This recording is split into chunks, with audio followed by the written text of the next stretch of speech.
طبعا كلنا عارفين فيلم لا تراجع ولا استسلام، لما حد بيطلع لحزلقوم ويقول له افيه جميل جدا، يقول له اعمل الصح. انا عايز افهمك ان ده مش افيه، ده هو الحقيقه وهو ده المنطق. اول حاجه، في فرق بين اعمل الصح واعمل اللي يريحك. الصح دايما ما بيسعدش الانسان، الصح دايما بيزعل الانسان اللي قدامه، الصح دايما بيكون مرهق على الانسان. لكن على المدى البعيد الصح ده هو اللي بينفع الانسان في حياته، الصح ده هو اللي بيتقدم بيه الانسان في حياته. اما لما حد يقول لك اعمل ايه اللي يريحك، يعني معنى كده انت تعمل اي حاجه انت تتبسط على المدى القريب، لكن على المدى البعيد انت في الضياع حرفيا.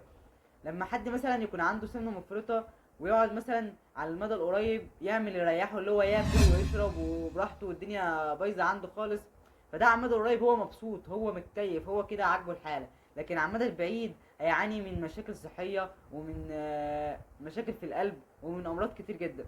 ففي فرق هنا بين اعمل الصح واعمل اللي يريحك. الحاجه السهله اللي بناخدها دايما ما بتسعدناش وما بترضيناش عن نفسنا. طب ايه الفرق بين اعمل الصح وحب نفسك زي ما انت؟